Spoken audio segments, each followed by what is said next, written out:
Alrighty. My name is Jessica Gardine. I worked with Chen Chen Fong, Jared Jones, and we did preferred programming languages. So we conducted natural language processing of various contents of READMEs from GitHub. We decided to narrow, as you know, there's like millions of things on GitHub. So we decided to narrow down our topic to inflation.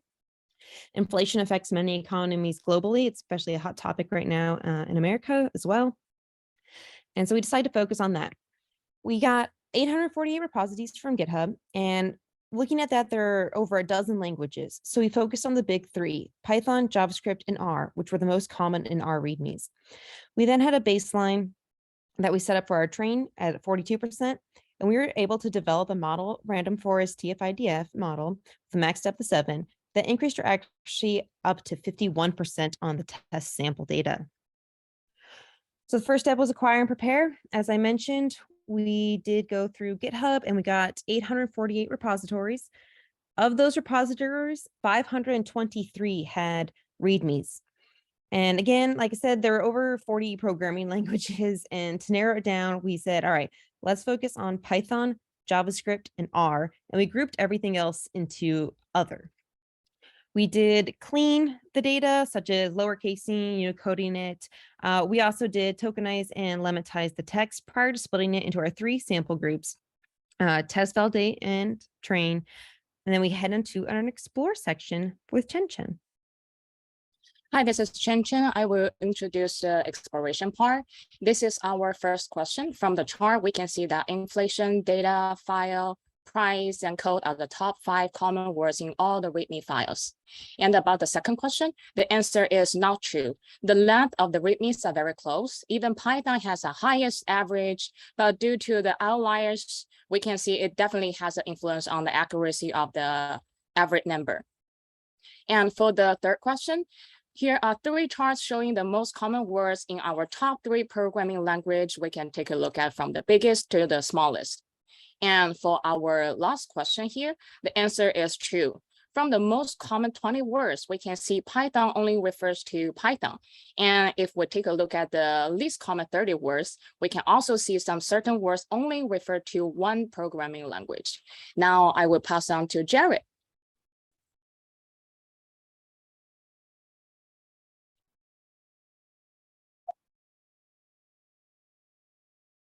Hello, my name is Jared. I'm here to talk about the modeling of our project, where we developed 5 classification models, where one was the baseline model, which was the mode of the program languages. And we developed a decision tree model and a random forest models that had the featuring of TF-IDF. And we did a decision tree and random forest featuring with bags words, which had the max depth of 4 for the decision tree and the max depth of 7 for the random forest.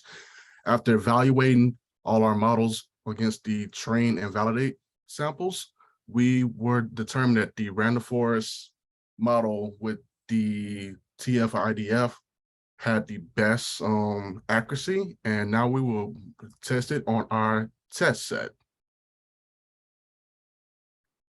After evaluating the model, it performed with a 51% accuracy on the test sample, and I will pass on to Jess to conclude our presentation. In conclusion, we were able to conduct natural language processing to analyze the contents of READMEs from GitHub in order to predict the program language of the other content. We focused on Python, JavaScript, and R, and we developed a random forest TF-IDF model that was able to increase the from baseline accuracy on train of 42. We did an increase of almost 10% to get to 52 on the test sample set. Next steps would be to maybe adjust our stop words a little. Data and inflation were in nearly every single README, so maybe we can toss those out since they don't actually help us differentiate between the different languages. We could also evaluate using different models such as KNN, and maybe we can try some unsupervised learning to see if there's any different groupings that maybe we didn't see or consider. That's all we have. Thank you for your time. And are there any questions?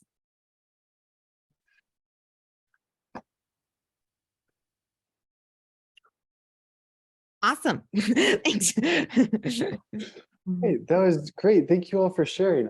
I have a couple questions, if you don't mind. My first question is, in the explore phase, you showed sort of a word cloud of the different languages. And I noticed that Jupyter Notebook was really big in that word cloud. And I'm wondering how you decided to handle Jupyter Notebook language. Great question, Adam. So we went through and I went through and I typed like inflation per search, and then I filtered by Jupyter Notebook, and then I just did a random sampling. So I just kind of clicked on like 15 of them at random, and most of them were Python. I think there were 2 or 3 that were Julia. So when we decided to make Jupyter Notebook a language, since it clearly strongly correlated with Python, we grouped those all in with Python. Okay, that sounds like a good technique. Thank you. And my other question was about the modeling portion of it. I noticed that the final model that you used maybe had some of the worst train performance, but the absolute best validation performance. And I'm wondering what you think was going on a little bit there with some of the other models that didn't make the cut. I think I can answer this. Sure. Before I decide what is the max stat for like each model, I like plug a chart. And I remember we talked before, like it depends on me to decide like what is the max stat for that. And I choose the minimum difference from different model, but I definitely want to maximize the validate the test result. And also after that, they're pretty similar, but after I run a couple times with different number, with like a different difference, it still shows me the random forest with the max stat 7 is the best one. So I would just keep it. Not mention it will looks good on my result. And also the test result is not that bad at all. Yeah. Okay. Thank you. Yeah, I thought your results were very good. I feel like because the baseline was 40% and you achieved, 50 some percent on test, that could also be represented as a percent improvement as well. Because maybe saying I have 50% accuracy, maybe that sounds okay. Maybe you could also say like, well, we improved our accuracy by 25% over the baseline or something. And you could like really, you're not lying, but you are presenting the truth in a way that sounds exciting. Yeah, we talked about that before. Actually, my teammates really want to present that.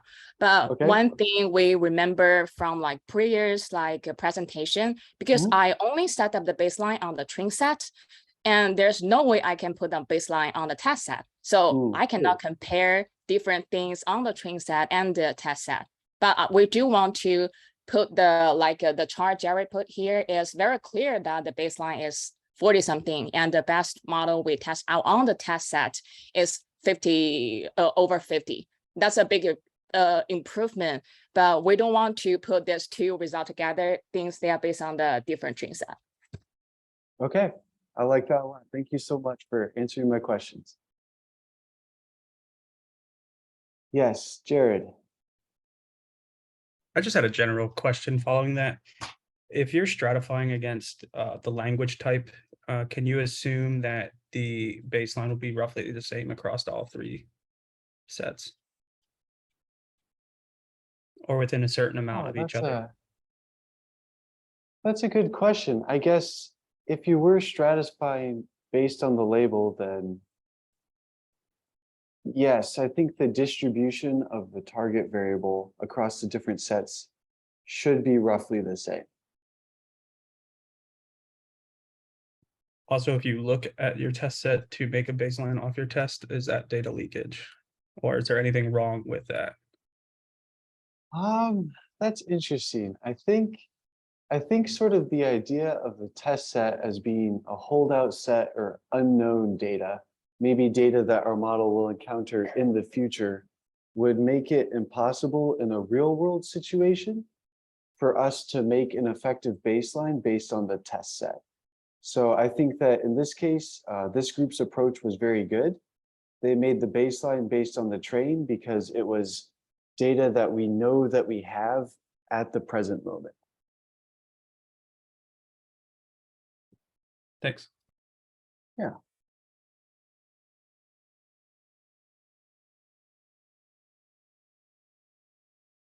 All right. If there aren't any more questions, I would like to turn it over to group number 4. You would like to go ahead and share with us what you got. Can you guys hear me okay? Awesome, thank you.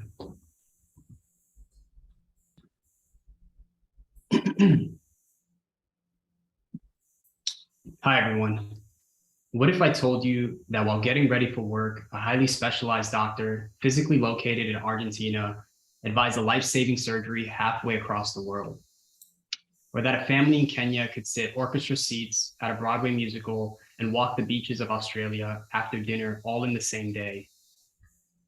Text language patterns when describing the metaverse related scenarios like these and the potential programming languages that will be used to build this new environment are exactly the kinds of insights our team set out to explore. Welcome to the metaverse. Here are your key players: Meredith Wang, Brad Govin, and myself, Mihail Mariano. Before diving into our analysis, let me help set the stage. Traditionally described as a virtual reality, much like a video game where individuals can enter and interact with simulated environments and other players, estimates currently place this potential metaverse economy at 13 trillion by 2030. Businesses like Meta, JP Morgan Chase, and Adidas are technologically racing to understand this new simulated landscape before it arrives. Here's your agenda and summary for today. Let's begin with talking through data acquisition and preparation. Data acquisition involved pulling 1,000 repository README files, or an estimate of approximately 250,000 words across 39 unique repository programming languages. In data preparation, we cleaned the text data for non-alphanumerical characters, omitted words less than 3 letters, and reduced words to their basic terms. In summary, this led to a 19% reduction in the README text data, or about 210,000 words to analyze from, and 11 programming classification languages after cleaning. And with that, enter player 2, Brad, with exploratory analysis. Thanks, Mihail. Our EDA, we explored 4 questions. First, we explored the most common words in READMEs based on the metaverse. Results highlighted string detailed summary, git clone, and href bit were among the top results. Next, we explored the most common programming languages. We started with 39 total programming languages, but were able to pare it down to 11 classifications, with text or markdown language being the largest group, followed by Java, versions of C, and type string. The average README length did vary by program language, with the language Rust being the longest. Finally, we explored unique words by the programming languages. There is unique words by programming language. Displayed here are the word clouds by language and based on the bigram analysis for highest words counts for that language. Common words across languages are detailed, summary, and href. For example, the C language word cloud here has the common words between languages and their unique words such as open source, inventory, and sound. Finally, enter player 3 with Meredith on modeling. Thank you, Brad. In this project, we explore 7 different algorithms and 8 different methods of feature engineering. And we decided on choosing accuracy as the evaluation metric. And the final model we decided on is this XGBoost model with 49% accuracy. In conclusion, the most common languages we discovered in the metaverse are Java, C, and TypeScript. And our final model is expected to predict better than the baseline by 56%. And what we recommend is, since we discovered Rust, Java, and C, these are like very popular languages in the metaverse, we encourage businesses to do more further exploration on those programming language. That is the end of this adventure in the metaverse. I hope y'all enjoyed as much as we do. And thank you so much for listening. That is the end of our presentation.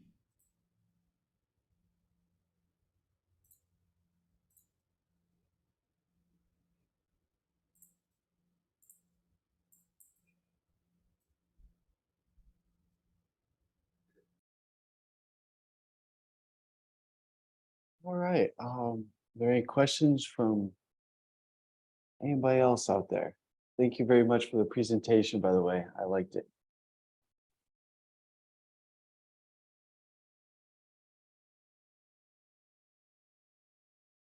Okay, so I have a couple questions. My first question here revolves around the pie chart that was on like the third page. I feel like that represented very similar data to the bar chart that was on the following page. And I found the bar chart to be a little bit easier to understand. And I'm curious how you feel about these different types of charts. I can answer this question. So if you pay more attention to our presentation, this first chart is actually displaying the most common languages. Mhm. And this chart is displaying the length of the README files. Yeah. So these two charts are displaying different informations. And then this part, pie chart is a decision after thoughtful consideration. We originally have a bar chart on here, and we know that pie chart is not the best choice when displaying such numerical information and comparing categorical variables. But in Okay. this case, we think by the color palette that we choose here, and by there's only 11 languages that we pared down, and pie chart in this case actually is the best choice to displaying this information. And it clearly listed the proportion of each distribution. And I really think there's no other way of displaying this better. I hope that answered the question. Okay. All right. Thank you. I have another question about the word clouds. The word clouds were very well made and they were very fun, but I feel like when there were like 8 of them on the same page, I had a really hard time seeing the specific words that were in each one. Like when one of the word clouds was brought in as an example onto its own page, I found it much easier for me to digest. That's just something that I noticed. And then my final question is about the modeling.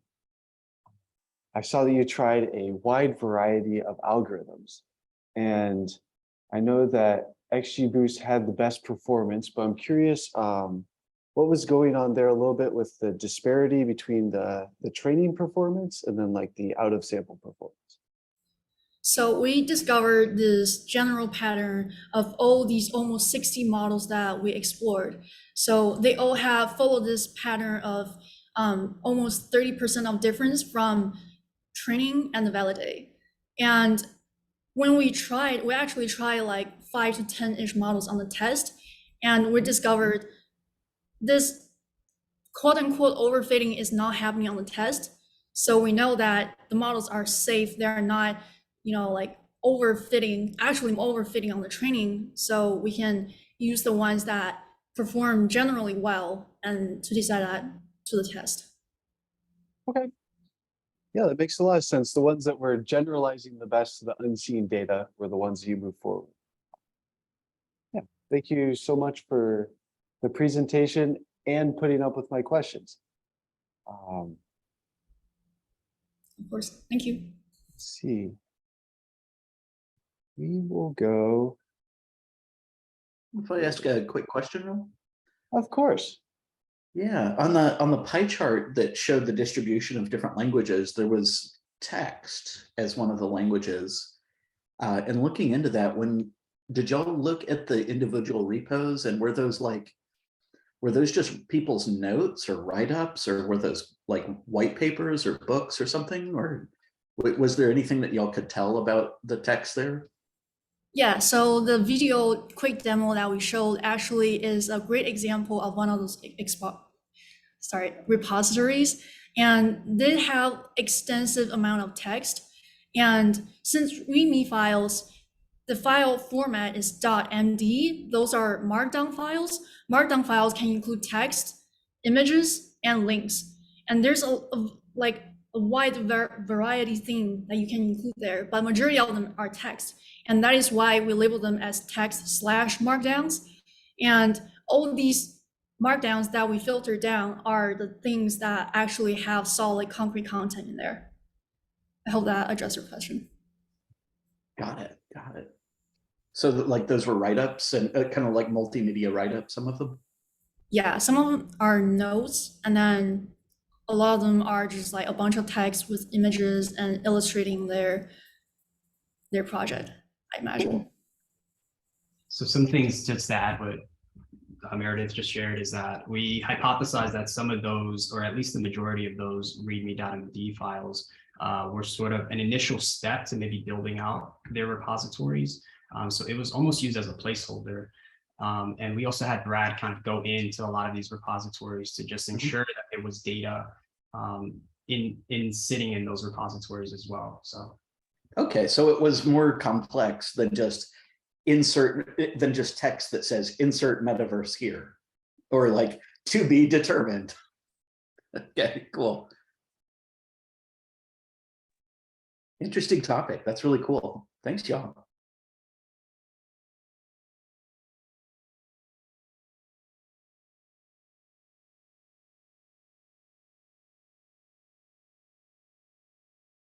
All right, let's move forward with our next group here. I believe I see Lindy as the last person in the thread. So if you are Lindy or you're in a group with Lindy, I would love to hear from your group next.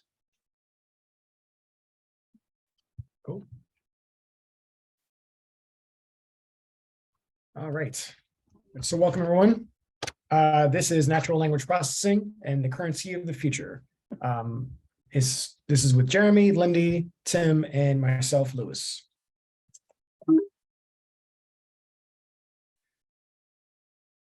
Okay, so we found that the three most popular programming languages with association to DeFi stands for decentralized finance, which is something I'm learning about, especially thanks to Tim.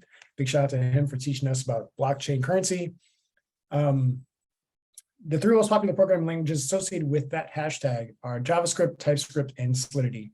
The most common words across the README files across any language are contract, token, and run. We used different classification models for this, specifically decision tree, random forest, and then a more refined random forest with a lower depth. Baseline was 24. That was easily beat by all models. In the end, we went with the refined forest model, and that got an accuracy of 68%. This was done across 859 repos. And with that, I'm going to kick it off to Lindy, who's going to go next. The top programming languages used, with the exclusion of repos that didn't have languages assigned, JavaScript, TypeScript, Solidity, and Python were the top players, with Java being our mode. So that's what we used for the baseline. For the next slide,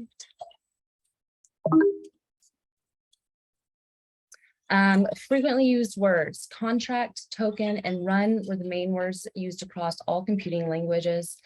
Top bigram words that appeared were smart, contract, get, clone, and detail summary.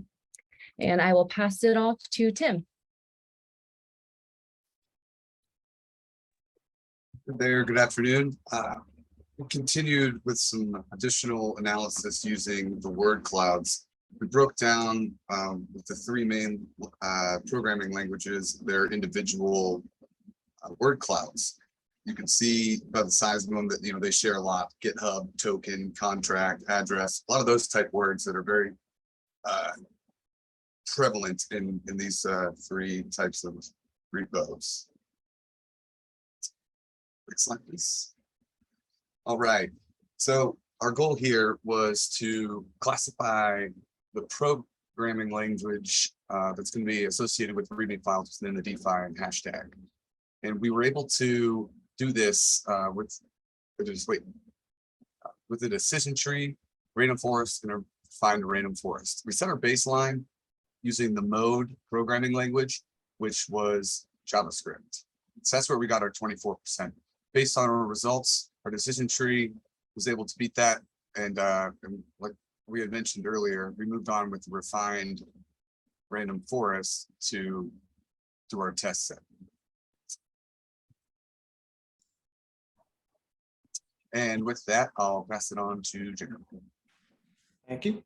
To conclude our presentation, some takeaways we found from our analysis, that is, if someone was doing any work with the repository on DeFi, they'd probably be using the language JavaScript, TypeScript, or Python. Some of the most common used words throughout the whole of our data was contract, token, and run. Some of the things that we weren't really expecting were that to see so many repos that weren't labeled with the primary language. So we kind of had to address that with our cleaning of the data. Also, if we would have had some more extra time to enhance this project a little bit more, we could have investigated the similarities across the languages to see if we can determine the computing language used in unlabeled repositories, and then analyze some more bigrams and trigrams as well. And that'll conclude our presentation. Thank you.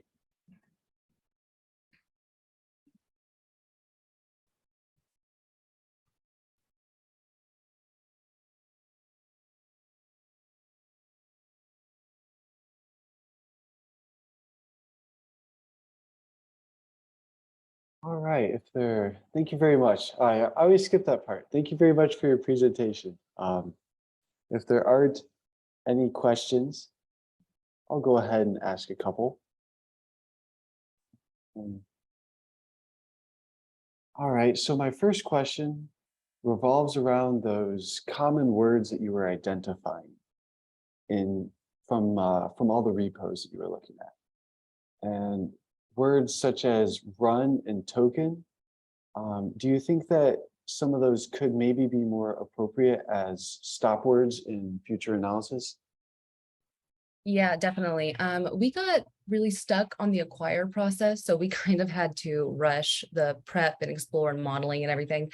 But yeah, no, that's one of the things we would definitely do is investigate the stop words more, because I think there was a lot in there that we could have taken out. Okay. Just to add on to that too, when we were doing our exploration of those type of words, we did find the common words between all of those. And I think in the future, kind of removing some of those top common words to increase, how we can tell each repository apart is where we want to go to.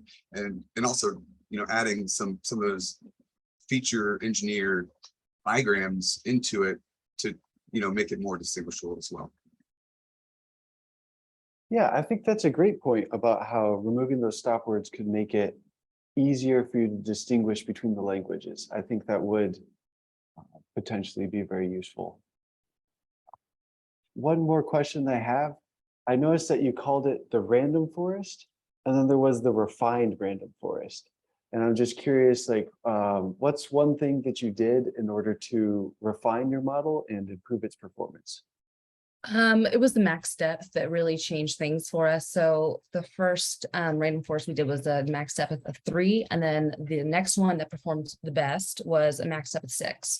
So that was how we distinguished that. Okay, great, thank you. Ryan, if you have any questions, I am good to go.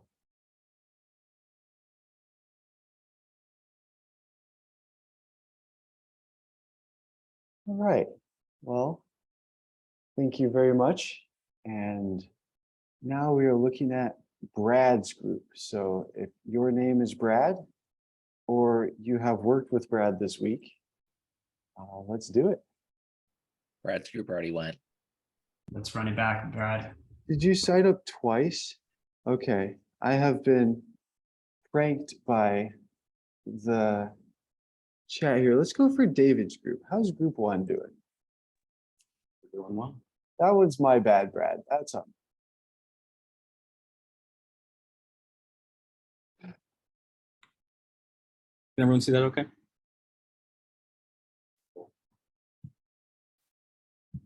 Alrighty. Hello, everyone.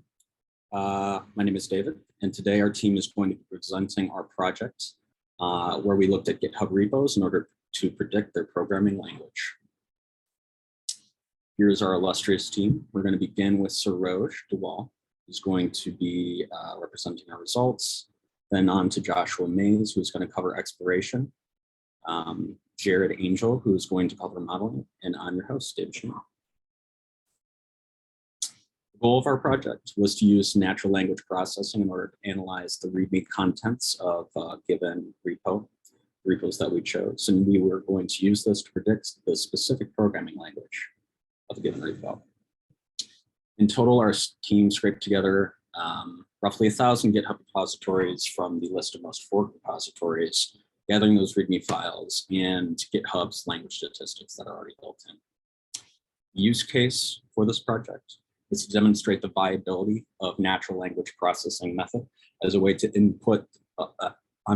as a way to use the input of text in order to accurately classify information.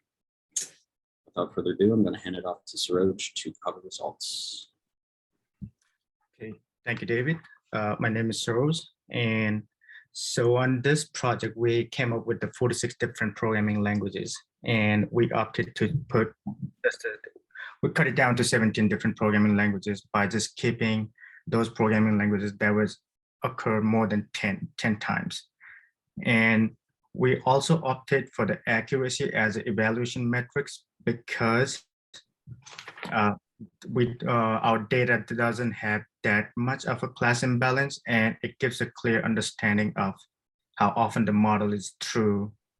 And it also allows us to compare with the baseline model that we created. And as you see, our baseline accuracy was 27%. Our best performing model, that was XGBoost, had an accuracy of 50%. And by our surprise, it was able to beat the baseline by 115%. And now I'm going to pass it to Josh for the exploration part. Up to Josh. Hi, everyone. I'm Josh, and I'll be covering exploration. We used two main techniques to answer the questions about our data. The first was word frequency, which was easily visualized with the use of word clouds that we'll get into later. And we also used some sentiment analysis in the hopes of some feature engineering. The first question that we set about answering was whether or not the READMEs themselves tend to mention the language that the project was written in. And at a first glance, this turned out to be a good hunch. We can see PHP, nice big letters on the PHP box. We can see Python, nice big letters in the Python box. However, there are some languages where this didn't hold true.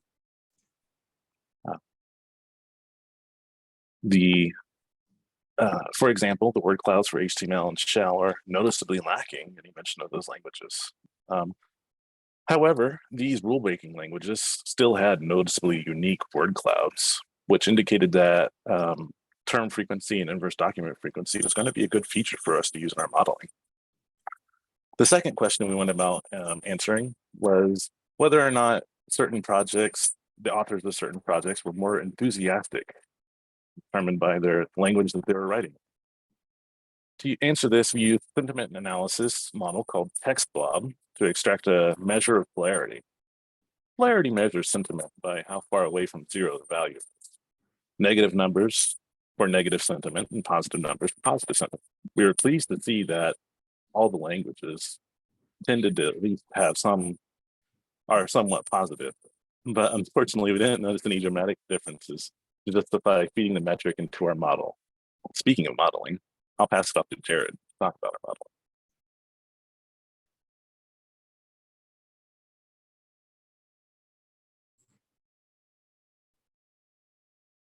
You're muted, Jared. Excellent. All right, so we ran through a plethora of models. They are all on the left side, and if you're curious, you can read them there. We ran the models on 3 different types of data processing. The original, which we just dropped HTML and the links from, the clean data, which was stemmed and tokenized, and then we imputed the language for missing languages as well. The top performing models included the neural net and XGBoost classifier. Our XGBoost classifier is the best performing model and beat the baseline by 115% on our test data. And that concludes our modeling session, and we'll kick it back to David to wrap it up. So in conclusion, as we've shown by beating our baseline by 115%, our team has successfully demonstrated the viability of this NLP method as a way to harness text in order to accurately classify information. You can find our slide deck, our final notebook, and all of our other work at our GitHub repo, which I'll post a link to in the chat.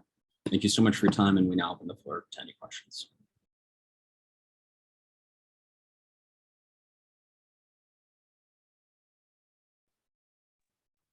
It was cool seeing the sentiment, seeing y'all bring in a little extra depth. That was neat.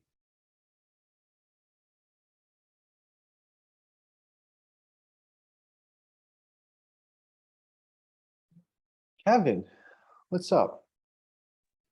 I was curious. Was there anything specifically about the GitHub repos that y'all were looking for? Like any kind of, were you looking for specific types of GitHub repos, or are you just going with the most popular ones? We went with most forked.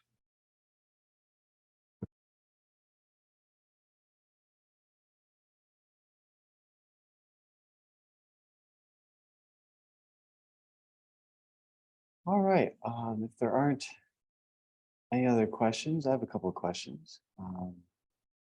First off, the way that I just wanted to clarify that the model performance you were talking about with XGBoost, what subset of your data was that recorded from? That was on our test data. Okay. All right, awesome. I think that's really good. I think I'm not sure, maybe I missed it, maybe it wasn't communicated clearly, but I think that's something really important to touch on, because if it was on your train data, that's good, but it was on your test data, and that's excellent. So I think that would be worth highlighting. And then just one other comment that I have, something that I really liked about your analysis was when you did the word clouds and you noticed how Python repositories talked about Python. And I think it's interesting how sort of, depending on the scope of your project, Python may or may not be a stop word, right? So I'm wondering, you know, I guess my question for you would be, in this case, Python was not a stop word, but can you think of an instance where Python might be a stop word?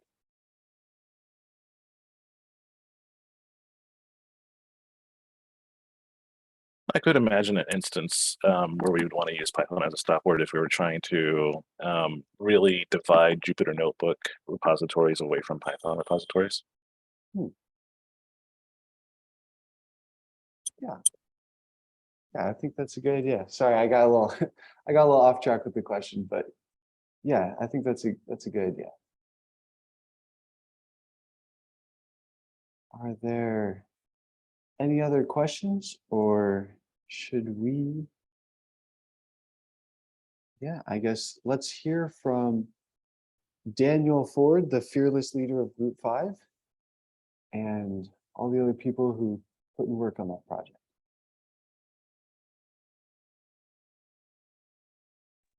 Can everybody see the screen?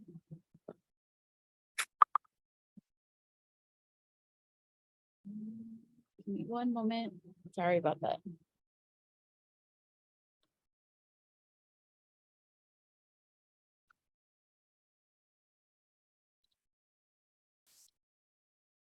Okay, good afternoon, everyone. Today we will be presenting Predicting Spotify Code Language. This will be presented by me, Gladys Barrios, along with Kevin Smith and Daniel Ford. To summarize our presentation, our goal is to use natural language processing and classification models to identify terms for predicting a README's primary language. We found that the two most common languages when searching Spotify repos are JavaScript and Python. Our best model for predicting a README's primary language is Random Forest at a 62% test accuracy. So what questions did we ask for the data? We asked questions like, which 5 languages are most common? Which bigrams are most common to each language? But to get into more details, I'll go ahead and pass it over to Kevin to answer these questions. Thank you, Gladys. So the results of some of the questions that we asked, like, for example, which are the 5 most common coding languages that are used, is JavaScript, Python, your normal ones, but we also noticed that things like TypeScript and Shell and C+ or C#, excuse me, were fairly common. And then as far as the most common words, Spotify probably should have been a stop word, but we ended up not using that as a stop word. And then track and playlist, a lot of things that have to do with your typical Spotify stuff. So we didn't really get too much information from the most common words across all of the, excuse me, all of the READMEs. You go to the next slide. There we go. But what we did gain a lot of insight from was the top bigrams. For example, the most common bigrams in JavaScript for the top 5 most common are npm install, npm run, Spotify web, Spotify API, that should be API, and make sure. And that is drastically different from the top 5 most common bigrams in Python. So in order to take us into the modeling section and explore that a little bit more, I'm going to kick it over to Daniel. Thank you, Kevin. My name is Daniel Ford, and I'll be taking you through the modeling. So we did 3 models to try out. Our baseline was set at 37%. And first we started off with logistic regression. The train accuracy was 82%, which was pretty good. But we moved on to random forest to see how that did. That did an 87%, which we really liked. And then tried out stochastic gradient. And stochastic gradient came out to 97%, which is very good and also a little fishy because that seems overfit. So we decided to go with random forest, and that came out to a test accuracy of 62%. And that beat our baseline by roughly 67%. So a few of the things in conclusion, the best performer was random forest.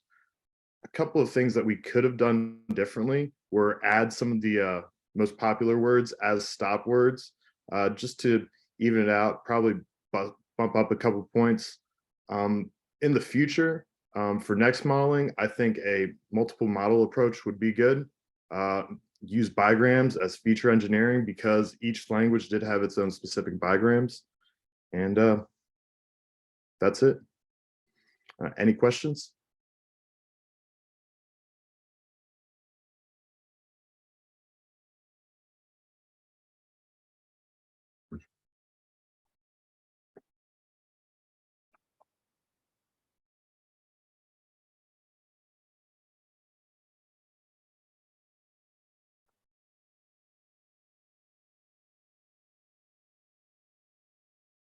All right, thank you so much. Enjoyed that. If there aren't any other questions, I think I will ask a couple.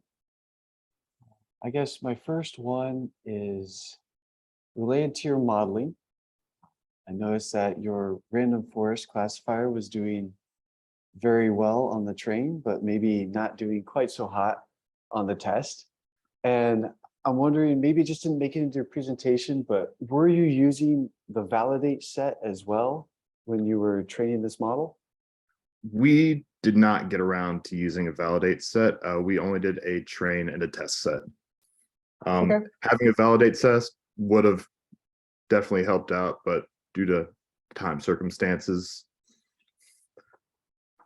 Okay, no worries. And then my other question was related to sort of that one page you had. We had like the bar chart and the pie chart kind of comparing the most frequent words from different languages. And I guess I'm wondering, did you make that comparison between more languages than just those 2? Or did you just focus on those 2 because they were the most prevalent? So that was a space-saving technique. The languages that we ended up focusing on, what we did was we took the top 5 that we were trying to identify and then labeled everything else as other. And so we have comparisons for all 5 in our final notebook, but we didn't want to clutter everything up, so we just chose the top 2 because they also drove home that point. Okay. So you ended up taking the most represented languages and then putting everything else into kind of a bin and going forward with that. Okay, I like that approach. I think some other groups took that approach as well. And I think that when you have, only a few examples of a language, I think that's a really, really good route to go.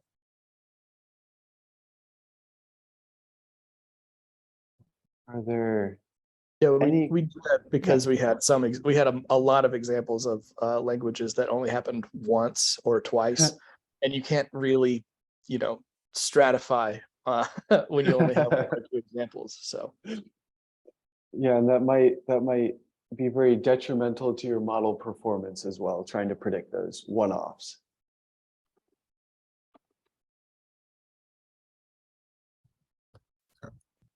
Yes, Jared. This isn't a question for their team. It's Okay. more how they talked about feature engineering and bigrams. Mhm. Would the model in general pick up on those bigrams when it's doing its thing in the model, or would it actually help to do feature engineering? Because we talked about feature engineering before and if it would make a difference since we were using all the text in general. That's a good question. I guess the answer is going to be yes and no. I think it's yes in terms of if you have bigrams that are very frequently occurring in your text, then it will pick up on, the greater values in that column for that word. And so in that sense, it'll kind of pick up on the bigrams if both words that make up the bigram are occurring very frequently. But the other half of the answer is no, because the way that our data is prepared in this project, order isn't really taken into account. And so the bigrams would, I believe, take into account the order in which the words are occurring. And that's why the results could be a little different going that route.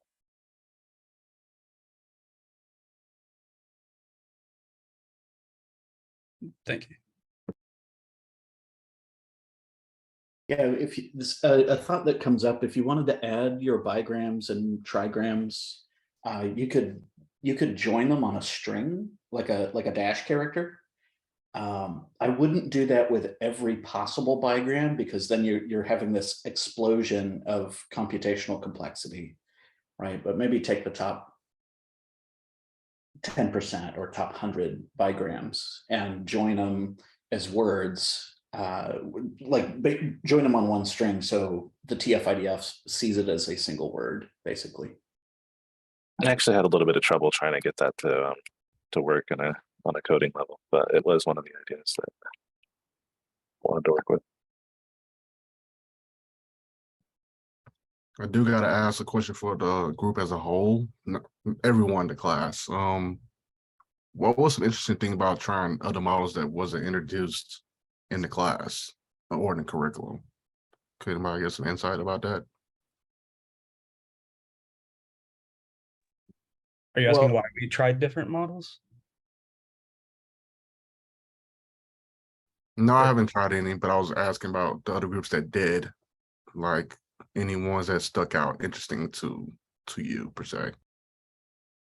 We use different models, and it's kind of something that I worked with on side projects. And I noticed a lot of XGBoost classifiers out there used in a lot of classification projects, and was pretty interested to see how that worked. And it generally performs better than the other ones. So I just figured we'd add it into our project as well.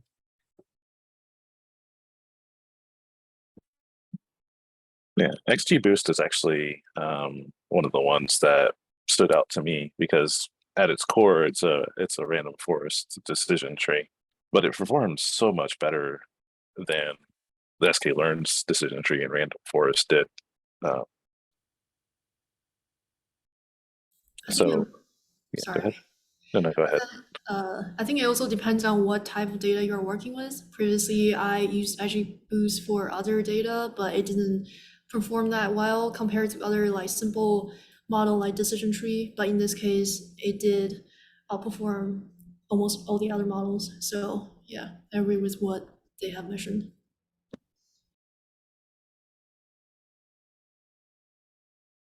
Yeah, we used the stochastic gradient model and that overfit like nothing I've ever seen. So sometimes different models don't always do the best, I guess, is what I've run into. But there's a lot of tweaking and stuff that we could try if we had more time.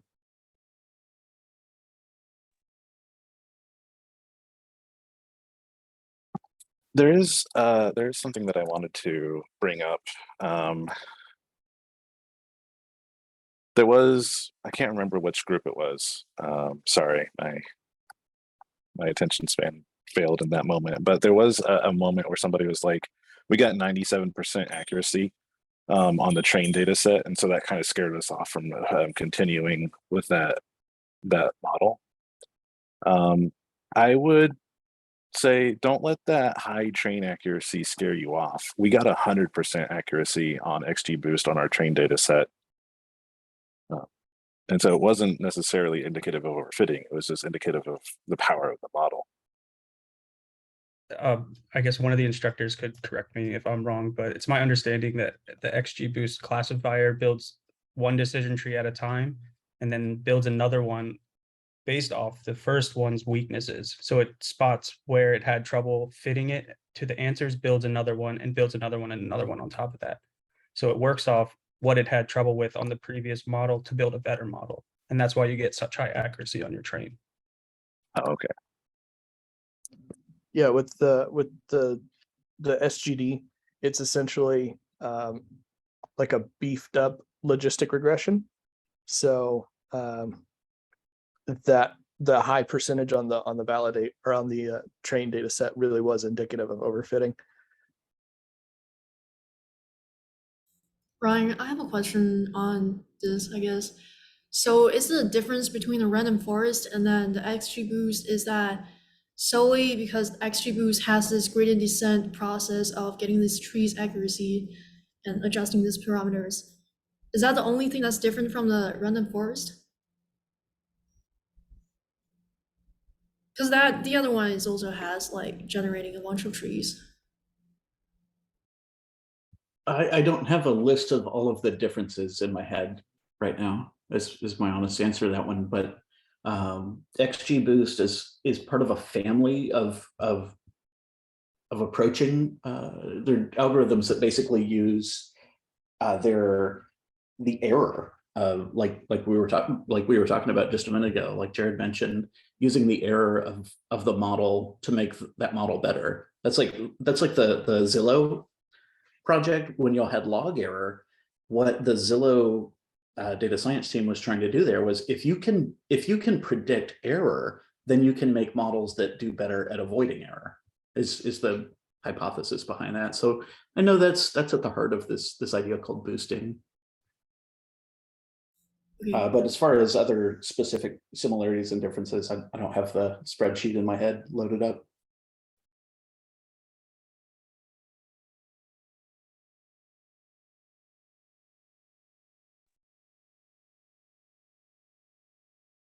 I think Adam's done quite a bit of boosting on that Amex project, right?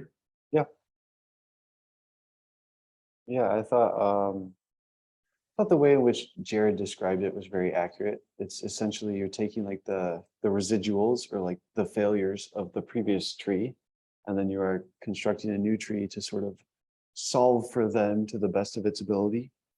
And then you continue to construct trees until, well, you can pretty much do it forever, but there are some ways to implement some callbacks that will stop the construction of additional trees if your like out of sample accuracy is no longer improving.